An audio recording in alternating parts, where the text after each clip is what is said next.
Meu nome é Willy Sandra, sou professora formadora do Caderno 5, Gestão e Organização Democrática da Escola. Hoje eu vou conversar um pouco com vocês sobre esse processo da constituição da gestão democrática da escola. Esse processo que não é um processo tranquilo, é um processo desafiador e que impõe a nós, educadores, algumas condições para que ele se estabeleça definitivamente dentro dos processos educativos. Nós sabemos que a gestão democrática não acontece porque eu quero que aconteça ou porque um grupo de professores tem vontade de que ela aconteça. Algumas premissas são necessárias para que esse processo ocorra. O Caderno 5, ele traz duas premissas fundamentais para que aconteça um processo de democracia na escola. Ele diz pra gente que não é possível apresentar um manual ou uma receita para se construir esse processo e que essa democracia, para ser implantada na escola, ela tem que passar por uma experiência do sujeito que constitui essa escola e que não se ensina nem se impõe a democracia. Ela tem que ser vivida, ela tem que ser gestada, ela tem que ser experienciada como uma condição permanente dentro do processo de constituição da escola. Nesse sentido, a gestão democrática da educação, ela coincide, ela está elaborada sobre os processos vividos dentro da escola. Não há uma distância, essa distância que é tão permanentemente evocada pelos professores, por nós educadores, por também ser educadora, a partir do momento que dizemos, as coisas vêm para nós do alto para baixo. Há uma verticalidade nesse processo e nós não faremos porque não participamos dos processos de elaboração. E os autores, eles têm esse cuidado de dizer que essa gestão democrática da educação está intimamente ligada com a gestão democrática da escola. E essa gestão democrática da escola pública, que foi conquistada a partir da autonomia, a partir do respeito aos direitos, a partir do momento que a escola passa a ser democratizada, é um direito constitucional, é um direito conquistado que tem que ser uma prática sistematizada e o tempo todo de diálogo e de comunicação. E nesse sentido, a gestão democrática se une à gestão do sistema em si. Assim, é possível perceber nesse caderno que a condição da direção da escola é fundamental para exercer esse processo da gestão democrática. A direção da escola e a gestão democrática implica uma relação fundamental para que esse processo se constitua. A questão central que esse caderno traz é que, com as condições em que os diretores são eleitos nas escolas, há uma impossibilidade de se fazer essa gestão. E o caderno aponta para nós alguns desafios que foram vividos e estão sendo vividos pelas escolas para constituir a gestão no sentido de escolher, de pensar em dirigentes para essas escolas que comunguem, que tratem dessa gestão democrática com o cuidado necessário para que esse processo ocorra. E nós sabemos que no Brasil as práticas de gestão democráticas, elas são muito novas, elas são condições que aparecem com processos vividos pelas escolas a partir das lutas dos professores, a partir das demandas dos alunos, dos pais, dos sujeitos que estão envolvidos nesse processo. Então não cabe mais eleições para diretores onde práticas de clientelismo, formalismo, práticas arcaicas de escolhas estejam presentes. A comunidade em si, o entorno da escola, todo o pessoal envolvido, ele tem que realmente se fazer presente nesse processo. Não dá para excluir sujeitos em processos que primamos pela inclusão. Nós não podemos trabalhar dessa maneira, até porque essa gestão democrática ela foi conquistada com um cuidado muito grande por parte de todos os profissionais que estão envolvidos no processo educativo. Então, é uma condição ímpar, uma condição fundamental, assim como Paulo Freire evoca para nós a condição do diálogo como um processo capaz de transformar e de trazer essa gestão democrática, realmente democrática para dentro da escola. o caderno aponta isso. Qual é a condição do diálogo que está presente nas nossas práticas? Que diálogo é esse? Né? Quem começa a fazer essa gestão democrática? Como que ela começa? O caderno vai dizer para nós, né, que qualquer um pode começar esse processo. As pessoas podem começar do desejo de participar. E esse desejo de participar, ele é muito visível dentro da escola, nas práticas dos adolescentes, das crianças, das famílias. Essas práticas que às vezes ficam obscurecidas, elas ficam camufladas na escola, elas precisam aparecer agora. Não agora, elas sempre precisaram aparecer, mas quando pensamos numa gestão democrática, num processo em que a comunidade participa, os sujeitos envolvidos participam, isso é fundamental. Mas pensando nessa participação da comunidade, dos sujeitos envolvidos, há uma questão muito interessante no caderno que diz para nós como é que essa comunidade é evocada para participar desse processo. Como essa comunidade entra nessa condição da elaboração da gestão democrática na escola.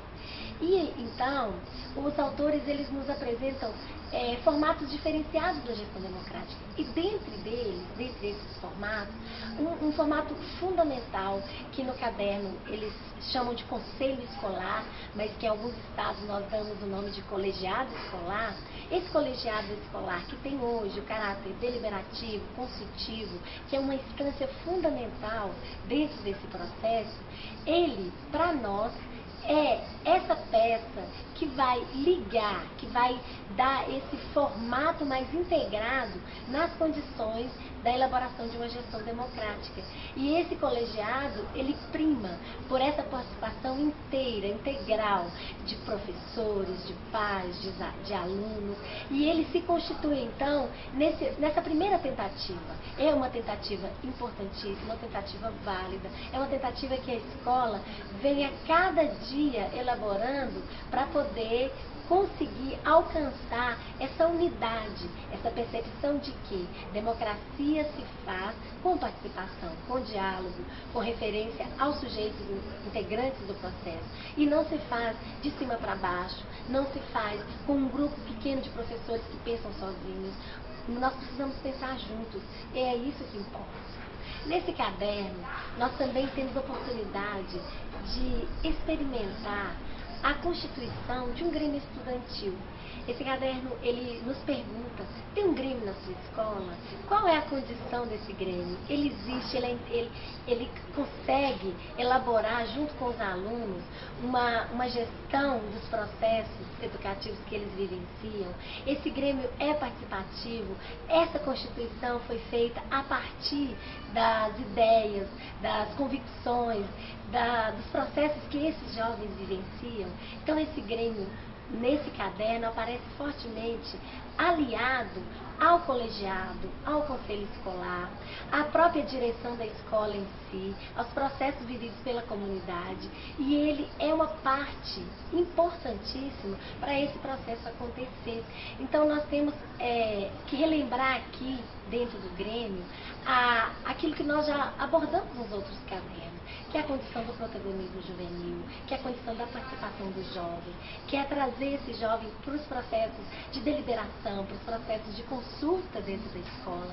Esse jovem que até então, ele pode ter voz, ele tem voz, e até então ele não tinha essa voz tão evidente dentro desses processos. Então, o Grêmio Estudantil, ele se constitui nesse caderno como esse lugar em que a juventude, em que a adolescência vai aparecer, e vai aparecer para nos ajudar a fazer essa escola, porque nós precisamos de ajuda para construir essa escola, e os meninos, eles são capazes de fazer isso muito bem.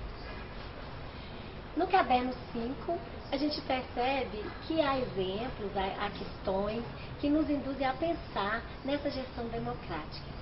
Mas constituir um grêmio, constituir um colegiado, constituir um conselho, uma gestão realmente democrática da escola, não é uma tarefa fácil. E uma das questões mais fortes desse caderno é a pergunta que se faz. Afinal de contas, a constituição dessa gestão democrática na escola, ela é possível a partir de quê? Por que ela é dificultada? E nesse sentido nós podemos pensar nos processos que tínhamos anteriormente dentro da escola, né? Os pais ausentes da escola, as crianças que em alguns momentos são excluídas, os adolescentes são excluídos desses processos. Então nós sempre tivemos uma escola que dificultou e que foi um entrave a essa constituição da gestão democrática. Nós nunca tivemos uma escola, anteriormente, vamos pensar nessa constituição pós-década de 80, nós vamos perceber que essa entrada desses meninos de camadas populares para dentro dessa escola foi sim um fator que dificultou sobremaneira a elaboração da gestão democrática da escola. A escola foi feita para eles, a escola é deles, a escola é um direito? A terceira pergunta nos induz a pensar, a escola é um direito. E pela escola ser um direito, essa gestão democrática também se constitui um direito. E nós precisamos, além de gestar a sala de aula, gestar os processos escolares, gestar os processos educativos, pensar nessa gestão democrática como um direito. E por falar nesses processos de gestão de sala de aula, o último capítulo do caderno, ele traz para nós uma condição que para mim pareceu a condição mais necessária. Ele diz para a gente que a gestão democrática da escola começa com a gestão democrática da minha sala de aula.